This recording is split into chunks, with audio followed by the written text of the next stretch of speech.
નમસ્તે, કેમ છો બધાની? મારી channel Mrs Poonam Yadav cutting and sweet ચેનલમાં તમારું સ્વાગત છે. સરસ મજાનો વિડીયો લઈને આવીશું ભાઈઓ બહેનો, જે આપણે આગળના બે વિડીયામાં જોયેલું કે ગળાનું અલગ અલગ રીતે ફિનિશિંગ કેવી રીતના લેવું. તો મેં પહેલો વિડીયો તમને કટિંગનો બતાવેલો છે, તો એનો મેં 3 સ્ટેપ બતાવેલા છે, તો તમે જરૂર વિડીયો જોજો. આપણે આજે તમે શીખવાના છે આગળની બે પદ્ધતિ મેં અલગ રીતે બતાવી છે ગળાનું ફિનિશિંગ, જે પહેલેથી ભાઈઓ બહેનો શીખે તેના માટે. આજે આપણે શીખવાના છે બુકરમમાં કેવી રીતના ફિનિશિંગ લેવું ને કેવી રીતના આપણે સિલાઈ કરવી. તો મેં આ બુકરમનું આપણે પહેલાં કટિંગ તમને શીખવાડેલું છે, એ આગળના વિડીયામાં બતાવેલું છે. આ રીતે આપણે પ્રેસ કરી લેવાનું છે, બરાબર? પ્રેસ કરીને એક ટુકડામાં ને પછી આપણે કેવી રીતના એનું ફિનિશિંગ લેવું તે તમને સમજાવું. તો આપણે આ રીતે જે બુકરમ છે એને આ રીતે આપણે સાઈડ પટ્ટી ફોલ્ડ કરવાની છે, બરાબર? આ રીતે આપણે સાઈડ પટ્ટી ફોલ્ડ કરી લેવાની. પછી આપણે જે ડ્રેસ હોય કે બ્લાઉઝ હોય કે તમે ફ્રોક હોય, કોઈ ભીમાં તમે ગળાનું ફિનિશિંગ લઈ શકો. તો આ રીતે આપણે લેતું જવાનું છે.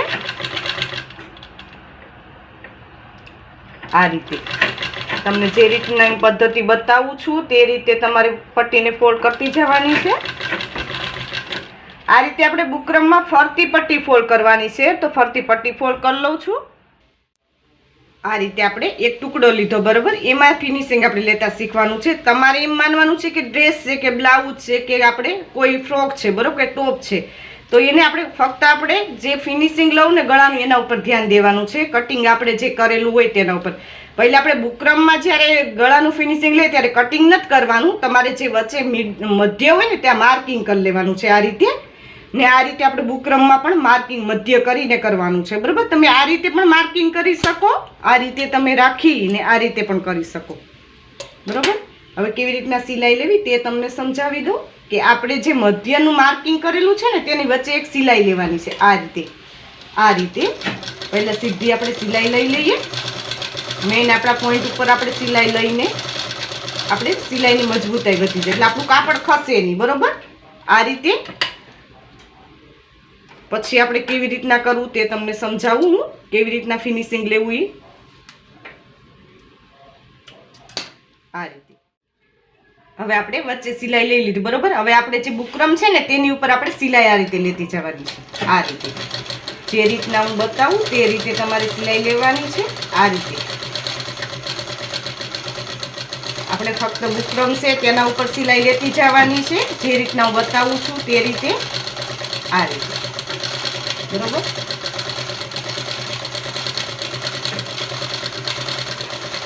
આ રીતે મેં સિલાઈ લઈ લીધી, બરોબર? હવે આ વચ્ચેનું કાપડ છે ને એને કટ કરવાનું છે, તે તમને બતાવું તે રીતે તમારે કટ કરવાનું છે. ઘણા ભાઈઓ બહેનોની રિક્વેસ્ટ આવતી કે મેડમ બુકરમ સાથે આપણે કેવી રીતના ગળાનું ફિનિશિંગ. તમે આ રીતે કરવાથી તમારે જે દરજી જેવું કામ કરવું હોય, તમે બીજું બહારનું કામ લેતા હોય તો આ રીતે બુકરમમાં ફિનિશિંગ લેવાથી સુંદર લાગે છે. આનું ગળાનું ફિનિશિંગ બહુ સુંદર લાગે છે, એટલે આ રીતે તમારે કોશિશ કરવાની છે. ને કોમેન્ટ બોક્સમાં જરૂર કોમેન્ટ કરજો મને કે કેવી રીતના તમે ટ્રાય કરી કે ન કરી, બરોબર? આ રીતે મેં કટ કરી લીધું કાપડને. હવે આમાં આપણે ડબલ સિલાઈ લગાવવાની છે ને બધી જગ્યાએ આપણે કટર કે કાતરની મદદથી બધી જગ્યાએ કટ લગાવવાના છે. આ રીતે આ કટ લગાવજો જરૂર, નકર તમારું ગળાનું ફિનિશિંગ બરોબર નહીં આવે, બરોબર? એ ખાસ દરેક વિડીયોમાં જે રીતે બતાવું છું તે રીતે જ કરવાનું છે તમારે, એ ખાસ ધ્યાન દેજો. આ રીતે તો બધી જગ્યાએ કટ લગાવી લઉં ને આપણે ડબલ સિલાઈ લગાવવાની છે, તો ડબલ સિલાઈ લગાવી લઉં છું.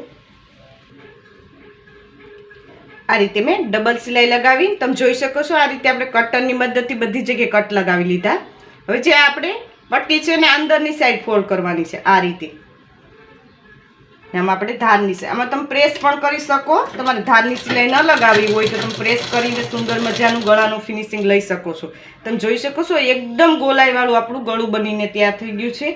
જે પહેલેથી ભાઈઓ બહેનો શીખે આ વસ્તુ ખાસ પ્રેક્ટિસ કરે. નાના નાના ટુકડામાં તમારે પહેલાં પ્રેક્ટિસ કરવાની છે ને પછી તમે ન્યૂ કાપડ લઈ ને પછી તમે આ રીતે ગળાનું ફિનિશિંગ લેતા શીખી શકો. જે પહેલેથી ક્લાસમાં જતા હોય તેને આ રીતે તમને શીખવાડે. ગવર્મેન્ટ ક્લાસીસ હોય કે તમે ITI ક્લાસીસ કે કોઈ પ્રાઇવેટ ક્લાસીસમાં જતા હોય તો તમને આ રીતે પહેલાં પ્રેક્ટિસ કરાવશે, તો તમે ઘરે બેઠા આ રીતે સીવણ શીખી શકશો. તો આ રીતે તમારે જરૂર પ્રેક્ટિસ કરવાની છે. જે આગળના 2-3 વિડીયો મેં અપલોડ કર્યા બહુ મહત્વના વિડીયા છે, તો એ તમે જરૂર જોજો ને શીખજો તો વધારે તમને આ સમજાશે. 3 રીત મેં બતાવેલી છે, જે તમને ફાવે તે તમે યુઝ કરી શકો છો ને એ રીતે તમે ગળાનું ફિનિશિંગ લેતા શીખીશો. કેમ કે પહેલેથી શીખતા હોય અને ગળાનું ફિનિશિંગ બહુ અઘરું લાગતું હોય છે કટિંગ અને સિલાઈનું, એટલા માટે આ પ્રેક્ટિસ મેં 3 રીત બતાવેલી છે, તો એ તમે જરૂર ટ્રાય કરજો. તમે જોઈ શકો છો એકદમ ગોલાઈવાળું આપણું ગળું બનીને તૈયાર થઈ ગયું છે. આ રીતે સુંદર મજાનું તમારે ગળું બનાવતા આમાં ક્રીઝ પણ નહીં આવે. ઘણા બહેનોની આપણે કોમેન્ટ આવે છે કે મેડમ અમારે ઉપર ક્રીઝ આવે છે, તો ક્રીઝ આવવાનું કારણ એમ છે કે તમે જે કટ નથી લગાવતા ને તમે બરોબર સિલાઈ નથી લેતા એટલે ઉપર ક્રીઝ આવે. તમે જોઈ શકો છો આમાં ક્રીઝ ક્યાંય નથી દેખાતી, તો આ રીતે ક્રીઝ ન આવવી જોઈએ, તો તમારું ગળાનું ફિનિશિંગ બરોબર નહીં આવે. બરોબર. હવે એક પ્રેશર ફૂટની જગ્યા છોડીને આપણે બીજી સિલાઈ લગાવવાની છે, તો એ રીતે સિલાઈ લગાવો તો સુંદર તમારું ગળું બનીને તૈયાર થઈ જાય. આમાં તમે 3 પણ સિલાઈ લગાવી શકો. બુકરમ લગાવવાથી આ રીતે તમારું ગળાનું ફિનિશિંગ બહુ સુંદર લાગે છે. કાપડ તમારે ઉપરથી ફિનિશિંગ વાળું બને છે, એટલે તમે આ ટ્રાય કરજો. કોઈ સીવણની વસ્તુ મળતી હોય ત્યાં તમારે બુકરમ મળી જશે. બરોબર, તો તમે એનો યુઝ કરી શકો. આમાં ન્યૂ કાપડમાં તમે જ્યારે કાપડમાં ગળું બનાવો ત્યારે બુકરમનો યુઝ જરૂર કરવો, કેમ કે એ તમારે બહુ મહત્વનું છે આ સિલાઈમાં, તો એ તમે યુઝ કરીને આ રીતે બનાવતા શીખી શકો. આ રીતે આપણી બંને સિલાઈ લાગી ગઈ છે. તમે જોઈ શકો છો આપણું ગળું બનીને કમ્પ્લીટ થઈ ગયું છે. આ રીતે તમે પ્રેસ કરવાથી બહુ સુંદર લાગે છે. તમે ડીપ ગળું પણ આવી રીતે બનાવી શકો ને ઉપર ગળું પણ બનાવી શકો. ડ્રેસમાં પણ, બ્લાઉઝમાં, કોઈ બી વસ્તુમાં તમે યુઝ કરી શકો છો. આ રીતે મેં સરળ રીતે તમને બતાવેલું છે.